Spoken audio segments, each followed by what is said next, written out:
কেমন আছো বন্ধুরা? আমি গৌরব চ্যাটার্জি, আমি একজন সাইকোলজিস্ট।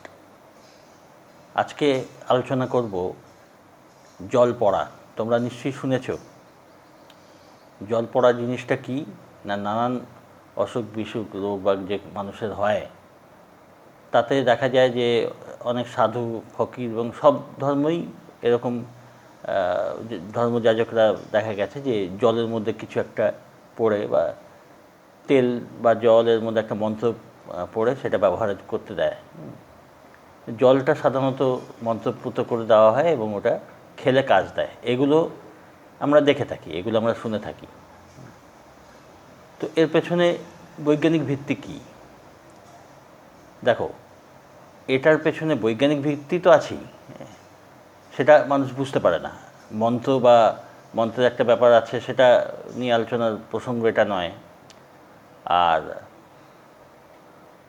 ওই যে সাধু বা ফকিররা বা খ্রিস্টান ধর্মের ওনারাও অনেকে এরকম পদ্ধতি ব্যবহার করে থাকেন। তো এই নিয়ে যে ওয়াটার টেকনিক, যেটা ল অফ অ্যাট্রাকশানে সবাই ব্যবহার করে, এই জিনিসটাকেই তারা ব্যবহার করছে কীভাবে? ওই একই জিনিসটা একই।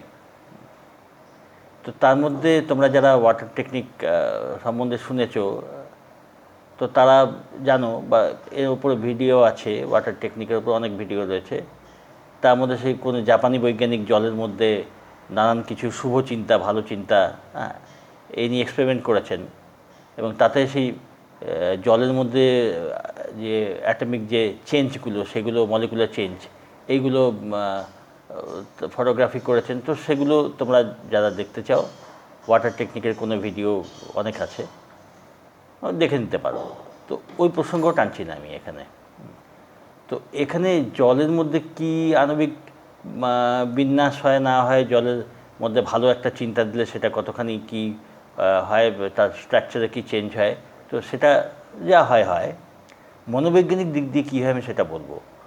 মনোবৈজ্ঞানিক কী হয়, মন দিয়ে যখন আমরা কোনো কিছু বলি, মন থেকে যখন কোনো কিছু চাই, তো অসুখ বিসুখের ক্ষেত্রে ওটা কাজ দেয়, যার উপরে ম্যাসমারিজম বিদ্যাটাই তৈরি হয়েছে।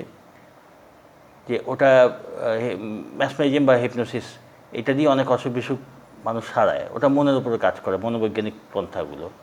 তো এটা যখন জলকে বলা হয়, তখন জলের ওপরে যে আমরা একটা চিন্তা দিচ্ছি, তো এটা মনোবৈজ্ঞানিকই কাজ দেয়। এটা অবচেতন মনে আমাদের মনে যায়, কারণ মন কী হয় না, একটা সূক্ষ্ম অবলম্বন সাথে সাথে একটা স্থূল অবলম্বন পেলে মনের সুবিধা হয়।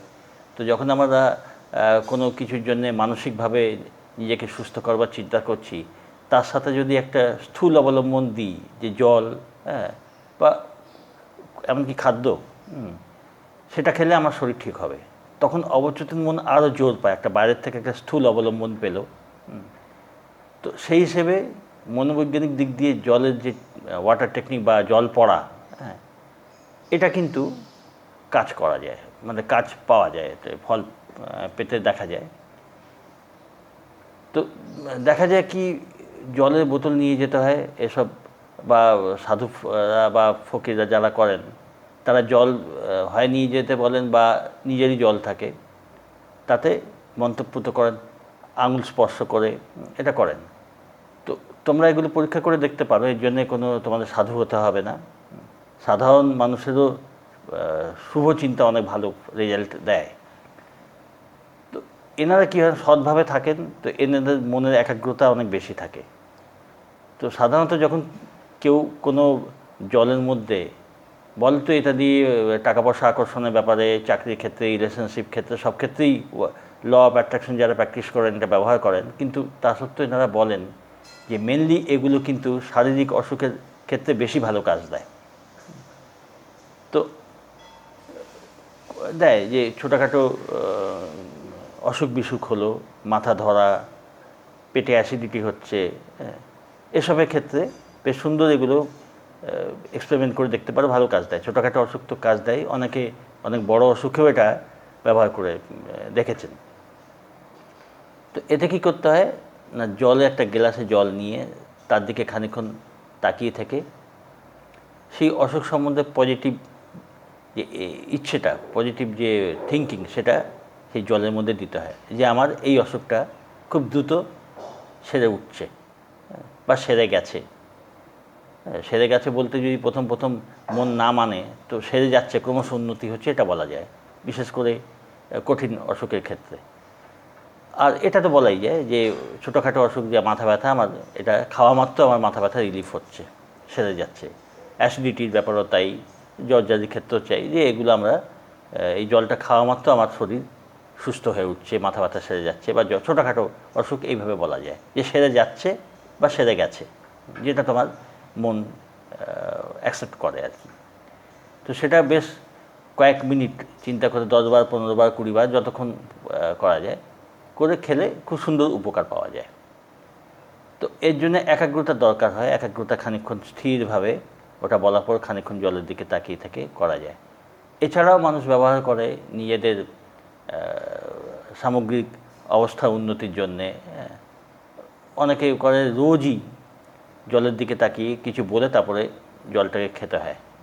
তো এটা তোমরা এগুলো পরীক্ষা করে দেখার জিনিস, তোমরা এগুলো পরীক্ষা করে দেখো। আর যারা নিজের কনফিডেন্স বৃদ্ধি করতে চায়, নিজের আত্মবিশ্বাস বাড়াতে চায়, সেও জলকে বলতে পারে যে প্রতিদিন আমার আত্মবিশ্বাস বাড়ছে। দেখো, এগুলোর সঙ্গে মিরর অ্যাফার্মেশন, এমনি অ্যাফার্মেশন, হ্যাঁ, আর তার সাথে সাথে এই জলকে বলা, জলের ওয়াটার টেকনিক, এগুলো সাইমালটেনিয়াসলি একসাথে চলতে পারে, এগুলো করতে হয়। তো তোমরা এগুলো বাস্তব লাইফে প্রয়োগ করে দেখো, ছোটোখাটো অসুখের ক্ষেত্রে প্রয়োগ করে দেখো, উপকার পেলে জানিও। পদ্ধতি এরকমই, যে কাঁচের গ্লাস, যে কোনো গ্লাস, প্লাস্টিকের বোতলেও ওইগুলো বলে তারপরে খাওয়া যায়। তো ছোটোখাটো অসুখে ব্যবহার করে যারা রেজাল্ট পাবে জানিও, ভালো লাগবে, অন্যরাও উপকার পাবে। ঠিক আছে, ভালো থেকো, সঙ্গে থেকো, কারণ পরীক্ষা করে দেখলেই এগুলো বোঝা যায়। সঙ্গে থেকো, ভালো থেকো, পরে ভিডিওতে আবার দেখা হবে।